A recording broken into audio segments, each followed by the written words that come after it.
네, 반갑습니다. 강승주의 급등 타이밍입니다. 우리 급등 타이밍은 대한민국 개인 투자자 분들께서 증시 현 시점에서 반드시 아셔야 되는 정보들과 그 수혜주 종목들에 대해서 말씀드리고 있습니다.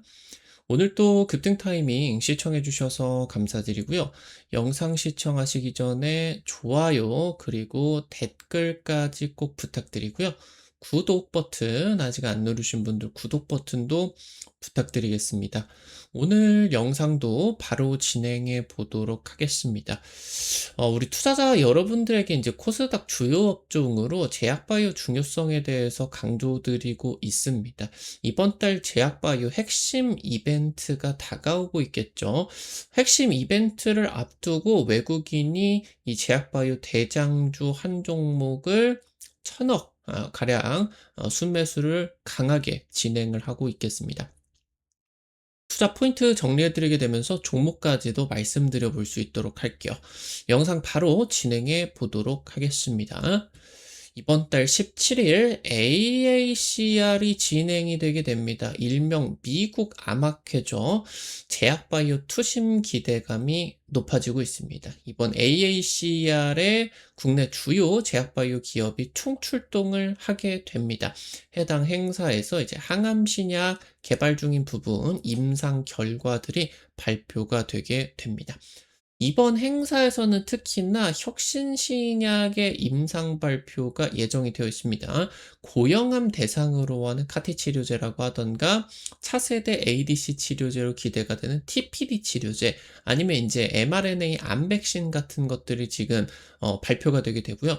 하반기 이제 제약바이오 주요 이벤트가 임박하고 있는 상황에서 아무래도 최근에 제약바이오 기업들의 주가 상승세가 비만 치료제 위주로 좀 많이 진행이 되고 있었죠. 이 부분이 지금 항암 신약으로 트렌드 전환이 기대가 되고 있는 상황이겠습니다.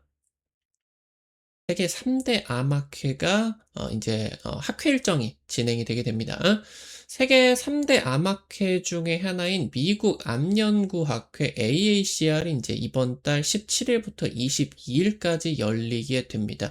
현재 이제 우리나라 제약바이오 기업들이 해당 이런 암학회를 지금 이제 방문을 해서 지금 여기에서 이제 개발 중인 신약들의 임상 결과들을 발표를 하죠. 이런 암학회 이제 글로벌 빅파마나 이제 다 참여를 하다 보니까 여기에서 이제 비즈니스 미팅 진행이 되게 되면서 기술 이전이라고 하던가 병용 임상에 대한 부분들을 논의하게 됩니다. 국내 제약바이오 주요 기업 총출동을 하게 되고요. 임상 결과를 여기에서 이제 발표를 하고 빅파마와의 비즈니스 미팅이 진행이 되게 됩니다. 최근에 제약바이오 투자 트렌드가 비만 치료제 위주로 진행이 되어 있는 상황에 있어서 항암신약 섹터가 대략적으로 한 5년 정도 동안의 큰 이슈를 지금 만들어내지를 못하고 있겠죠. 그래서 이번 암학회를 통해서 항암신약 쪽으로 전환이 기대가 되고 있습니다. 현재 표적 단백질 분해제라고 하던가 mRNA, ADC, 고형암 카티, 그러니까 지금 이제 ADC 치료제 같은 경우는 항체에다가 링커를 붙이고 이거를 이제 페이로드라고 하는 독성 물질을 결합을 하게 되죠. 그래서 항체가 이제 암세포를 찾아서 암세포에다가 결합을 하게 되고 링커가 그런 부분을 이제 인식을 해서 이 독성 물질이 정상세포가 아니라 암세포 주변에서만 활성화가 되는 그런 이제 치료제가 이제 ADC 치료제죠. 굉장히 복잡한 구조죠. 여기에서 이 페이로드를 표적 단백질을 분해하는 강력한 그런 물질로 바꿔버리는 게 이제 또 TPD 치료제로 볼 수가 있겠고요. mRNA, 뭐 코로나 백신에 쓰였었던 이 기술이 이제 암 치료법으로도 투입이 되고 있죠. 특히나 이 고형암 카티, 이 카티 치료제, 카티 세포 치료제 같은 경우는 급등 타이밍이 이제 제약바이오 영상에서 몇 번 다뤄드렸었던 그런 내용인데 이 혈액암, 백혈병 같은 경우는 이 카티세포 치료제 주사 한 방 맞으면은 완치가 될 정도로 혁신적인 치료 효과를 보여주고 있죠. 이걸 이제 위암이나 간암이나 이런 고형암 쪽으로 백혈병 같은 혈액암을 넘어서 고형암으로 지금 확장을 시키는 주요 임상 결과들 같은 경우도 이번에 AACR 쪽에서 발표가 된다라고 이제 보실 수가 있겠죠. 진양곤 HLB 그룹 의장이 이달 열렸던 주주간담회에서 독자 신약 개발 전략을 발표를 하게 되었습니다. 국산 항암 신약 1호 FDA 허가를 이제 받은 유한양행의 렉나자 같은 경우는 사실상 유한양행이 개발을 한 게 아니죠. 지금 이제 우리나라 바이오텍인 오스코텍이 인제 유한양행의 오픈 이노베이션에 참여를 해 가지고 그 렉나자를 인제 유한양행이 약효가 좋다 보니까 기술 이전을 인제 해 버리게 된 거고, 이걸 기반으로 유한양행이 존슨앤존슨 쪽으로 지금 이제 기술 이전을 주게 되면서 실제 최종 개발까지는 유한양행이 수행을 하지 않았어요. 그러니까 FDA라고 하는 게 미국 의약품 시판 허가를 해 주는 곳이다라고 보시면 될 것 같은데, 굉장히 보수적입니다. 굉장히 보수적이에요. 그러니까 이런 지금 이 FDA 최종 허가를 받지 못한 기업들 같은 경우는 이걸 최종 허가, 삼상 성공을 넘어서 가지고 시판 허가까지 받는 게 굉장히 어려운 일이에요. 근데 지금 존슨앤존슨 같은 이런 빅파마들 같은 경우는 FDA 통과 경험이 있지 않겠습니까? 그래서 이런 기반으로 유한양행이 아무리 약효가 좋다라고 하더라도 유한양행이 최종 그런 허가까지 도전을 하는 거다기보다는 이런 빅파마들에게 기술 이전을 해 가지고 얘가 알아서 개발하고 제조도 알아서 그냥 해 주고, 그리고 이 현찰로 지금 이제 로열티만 받는, 그러니까 이 신약이 만약에 FDA 시판 허가를 해 가지고 연간 뭐 매출이 5조가 난다, 10조가 난다라고 하면은 로열티를 받는 게 뭐 당연히 손해이기는 하겠지만, 그래도 이 성공 가능성을 높이기 때문에 이런 방향으로 지금 국내 바이오 기업들이 많이 시도를 하죠. 그러니까 지금 사실상 이 렉나자가 우리나라 기술력으로 개발이 된 첫 번째 FDA 허가 항암 신약이기는 하겠지만 최종 허가까지는 진행이 되지를 않았죠. 그래서 지금 HLB 같은 경우는 기술 이전이 아니라 독자 신약 개발 전략을 고수하고 있죠. 아직 독자 개발을 통한 FDA 승인 사례는 없습니다. 이게 통과만 되게 된다라고 하면은 연간 뭐 5조, 10조 엄청난 그런 현금 창출을 진행을 하고, 특히나 신약 특성상 매출 이 총이익률이 90%가 넘어가죠. 그럼 영업이익률 같은 경우도 이 의약품으로 50%, 60% 뽑아낼 수가 있거든요. 엄청난 지금 성공이 또 기대가 되죠. 그래서 지금 진양곤 HLB 의장 같은 경우는 HLB가 첫 번째 사례, 두 번째 사례를 만들어낼 것이다, 자신한다 라고 하는 부분은 이제 이번 주주간담회에서 또 다시 강조를 하게 되었고요. 지금 현재 개발 중인 간암 치료제 리보세라닙 같은 경우는 이번에 FDA 허가가 세 번째 도전입니다. 지금 이제 사실상 마지막 도전이에요. 이번에 실패를 하게 된다라고 하면은 같은 사례로 세 번의 이런 반려를 맞고 나가지고 최종 허가를 받는 일 같은 경우는 확률이 굉장히 많이 떨어집니다. 그래서 이 부분이 이제 기대감을 가지고 진행이 되고 있는 그런 상황이겠습니다. 지금 현재 이 HLB의 간암 치료제 임상 같은 경우는 단독으로 진행이 되는 게 아니라 중국의 제약기업 항서제약과 병용 임상으로 두 가지 의약품의 병용 임상으로 FDA 허가를 진행을 하고 있어요. 근데 방금 말씀드렸었던 것처럼 FDA가 굉장히 보수적인 조직이에요.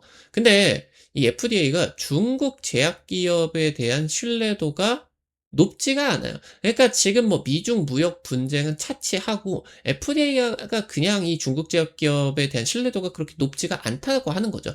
그러니까 지금 공동 임상을 진행을 하고 있는 이 항서제약 같은 경우는 2024년에 FDA 쪽에서 공장 실사가 나오니까, 그러니까 항서제약 같은 경우는 중국에서 규모가 굉장히 큰 바이오텍이에요. 뭐 인제 몇몇 항목에서는 최대 기업으로 볼 수가 있을 정도로 굉장히 핵심 기업 중에 하나인데, 2014년 FDA 쪽에서 인제 공장 실사를 나오니까 문서를 쓰레기통에 버려버린다라고 하던가 아니면은 찢어버리는 거, 그러니까 FDA 직원 눈앞에서 종이를 찢어버리게 된다라고 하던가 이런 데이터들을 숨겼다라고 하는 거죠. 그때 당시 때 인제 이 공장 실사가 진행이 되는 과정에서 바닥에 물이 고여 있다라고 하던가 곰팡이가 껴 있다라고 하던가 설비의 위생 문제 같은 경우도 굉장히 심각했었죠. 네, 해당 이제 이 실사 공장 같은 경우는 HLB가 "우리 임상과는 관련이 없는 공장입니다."라고 발표를 하기는 하겠지만 이런 이벤트가 있었던 기업의 FDA 실사 같은 경우는 더 좀 가혹하게 진행이 될 수밖에 없었죠. 문제가 굉장히 많았었고 이 문서를 버리고 찢어버렸다라고 하는 거는 항서제약 측의 신약에 대한 데이터를 FDA가 신뢰도가 굉장히 많이 떨어진다라고 하는 게 의미를 할 수가 있으니까요. 지금 현재 이번에 CRL 그러니까 인제 보충 서류죠. 그런 거를 HLB 쪽에 전달을 한 게 아니라 항서제약 쪽에다가만 전달을 했습니다. 이번에 지금 세 번째 지금 두 번째 반려가 되는 그런 문서 같은 경우도 결국엔 지금 CMC 문제예요. 항서제약이 FDA 기준에 충족을 해 가지고 신약을 만들 수가 있느냐, 의약품을 제조해 줄 수가 있느냐, 그리고 이 의약품의 데이터가 정말 정확하느냐, 결국에 CMC 이슈가 이 공장 실사 문제하고 일맥상통하는 그런 부분이다라고 이제 볼 수가 있겠죠. 현재 HLB 같은 경우는 향후 5개월 내에 4개의 빅 이벤트가 임박하고 있습니다. 그래서 지금 현재 이 빅 이벤트를 앞두고 현재 HLB 같은 경우는 이 항서제약 쪽에 이번에 두 번째 CRL을 받고 나 가지고 항서제약 현장 방문을 수차례 진행을 하게 되면서 해당 부분을 잘 지금 해결을 했다라고 하고 있어요. CMC 이슈 해소에 지금 사활을 걸고 문제를 해결하고 있는 그런 상황으로 보실 수가 있겠습니다. 일단 지금 HLB 쪽에서 리보세란이 7월이 FDA 최종 허가 결정이 나는 7월뿐만이 아니라 4개의 빅 이벤트가 나타나게 됩니다. 이런 빅 이벤트를 앞두고 현재 HLB에 대해 가지고 외국인 순매수가 굉장히 강하게 들어오고 있어요. 최근 한 달 동안의 중동 전쟁이 진행이 되는 그런 폭락장 속에서 1,000억 가량의 순매수가 HLB 쪽으로 들어왔다라고 하는 거. 지금 현재 HLB 자회사 HLB 이노베이션 같은 경우 이번에 AACR 참여를 하게 되면서 고영암 카티 중간 임상 결과 같은 경우도 발표를 하게 되죠. 지금 AACR이 첫 번째, 그리고 7월 간암, 9월 담관암 치료제, 요게 이제 FDA 허가 결정이 예정이 되어 있습니다. 일단 간암 치료제나 담관암 치료제 HLB 쪽에서 개발을 하고 있는 의약품 전부 기존 치료법 대비해서 기존 표준 치료제 대비해서 뛰어난 임상 결과, 그래서 베스트 인 클래스 의약품 개발을 지금 도전을 하고 있는 그런 상황으로 보실 수가 있겠습니다. 현재 HLB 같은 경우는 부채 비율이 100% 미만이에요. 그러니까 아무래도 이 제약바이오 신약 개발 기업 같은 경우는 어떤 특정한 매출을 내주는 캐시카우가 없죠. 이런 의약품 파이프라인 가치를 통해 가지고 뭐 IPO를 한다라고 하던가 아니면 지분을 내놔 가지고 이제 뭐 전환사채를 발행을 한다라고 하던가 뭐 삼자 배정 유증을 한다라고 하던가 이런 시장으로 이런 식으로 자본 시장에서 자금 조달을 해서 뭐 한 4년 되었건 5년 되었건 신약 개발을 하고 그걸 기반으로 인제 상업화에 성공을 하게 된다라고 했을 때 생존, 그렇지 않다라고 하면은 뭐 인제 역사 속으로 사라지게 되는 그런 상황이죠. 그러니까 사실 신약 개발 기업들이 재무 구조가 괜찮은 기업이 없어요. 지금 이제 뭐 거래소 같은 경우도 그런 부분을 충분히 이해를 하고 있고요. 네, 그런 거 대비해 가지고 인제 HLB 같은 경우는 부채 비율이 100% 미만이다 보니까 재무 구조가 상당히 비교적으로 건전한 편입니다. 근데 기존에 원래 부채 비율이 한 50%대였는데 최근에 FDA 임상 과정도 길어지고 돈을 좀 많이 썼어요. 거의 100%에 육박하게 되면서 현금 유동성이 좀 약화가 되었죠. HLB는 5년 이상 영업이익 적자를 이어오고 있겠고요. 자회사 같은 경우도 대부분 적자입니다. 2022년 이후로 외부 자금 조달 같은 경우는 5천억 가량 이제 조달을 하고 있고요. 그래서 이 5천억을 가지고 임상을 밟아가고 있어요.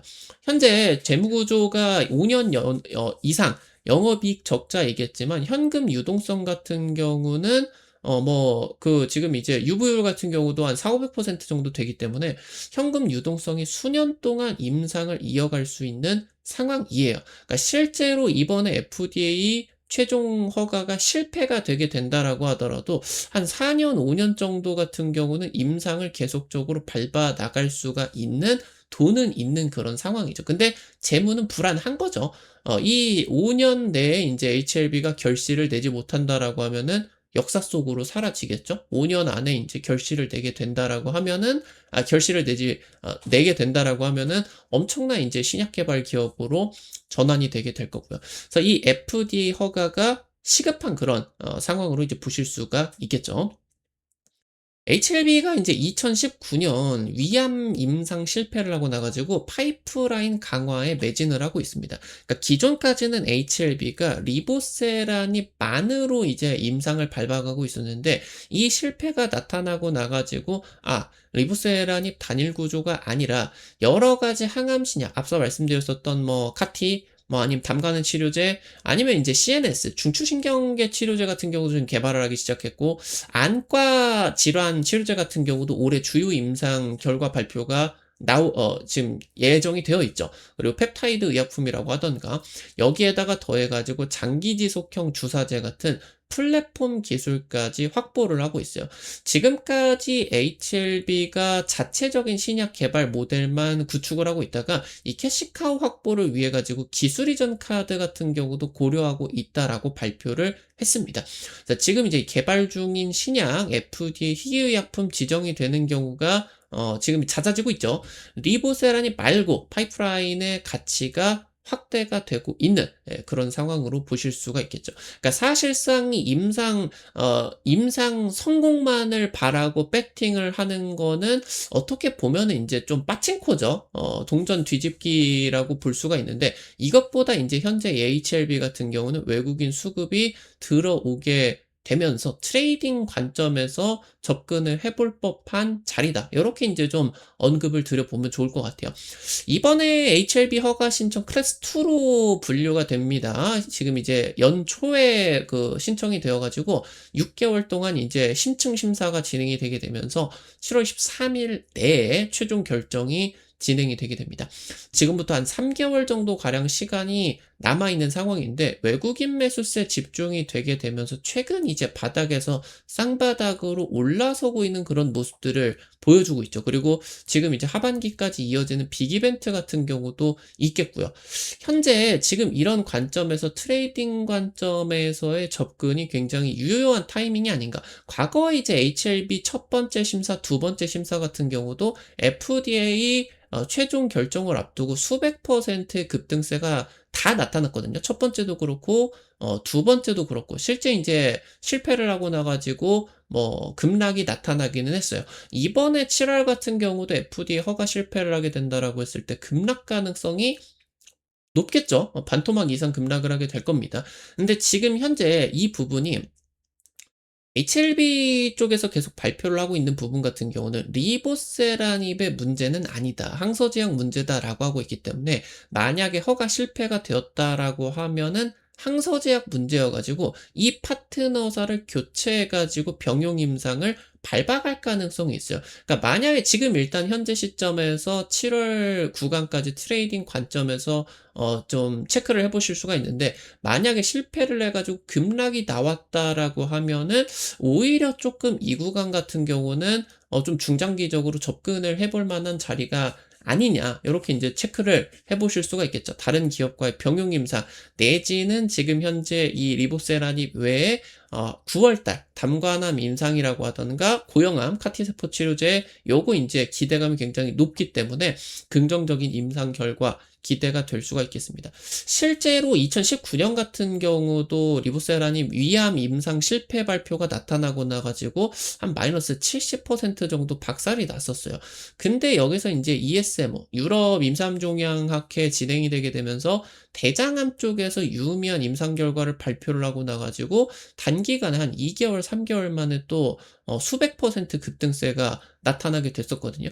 그래서 이런 부분들에 있어서 현재 지금 임상 발표 전 한 2 개월, 3 개월 외국인 순매수가 집중이 되고 있는 지점 이고요. 트레이딩 관점에서 굳이 이 7월 이후를 임상 성공을 바라보면서 투자를 하시다기보다는 이번 지점에서 올라오는 포인트를 좀 체크를 하시는 게 좋을 것 같고, 만약에 인제 성공을 하게 되면은 그대로 날아가 버리는 거죠. 근데 실패를 하게 되면은 많이 빠지겠죠. 근데 하반기 때 주요 이슈들이 나타나고 있고 리보세라는 또 여전히 살아있는 문제이기 때문에 다시 재차 상승세 같은 경우도 기대를 할 수가 있을 것이다.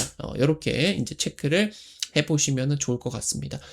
오늘 관련된 투자 포인트들 체크해 드리게 되면서 종목 같은 경우도 좀 말씀을 드렸고요. 우리 급등 타이밍 오늘 또 시청해 주셔서 감사드립니다. 여러분들에게 다양한 투자 관점 제시해 드리기 위해서 노력하고 있는데, 아무래도 당일 급등이나 상한가 그 이상 기대가 되는 종목들 같은 경우는 유튜브 통해 가지고 제시해 드리는 게 어려워요. 그래서 이런 종목들 같은 경우는 100% 무료로 단타방 오픈해 가지고 정보 공유해 드리고 있거든요. 당장 이제 이번 주 찍어 드렸었던 이루온, 이현상 같죠? 굉장히 폭발적으로 가지게 되었습니다. 이런 식으로 당일 급등이나 상한가 기대가 되는 종목들 올려 드리면은 단타니까 너무 많이 찍지 마시고 한 100만 원, 200만 원 이 정도로만 찍으셔서 한 5만 원에서 10만 원 정도 벌어 가본다, 이런 느낌으로 접근을 하시면 재밌게 단타 참여하실 수가 있을 것 같아요. 어떻게 참여하실 수가 있는지 바로 말씀드리도록 하겠습니다.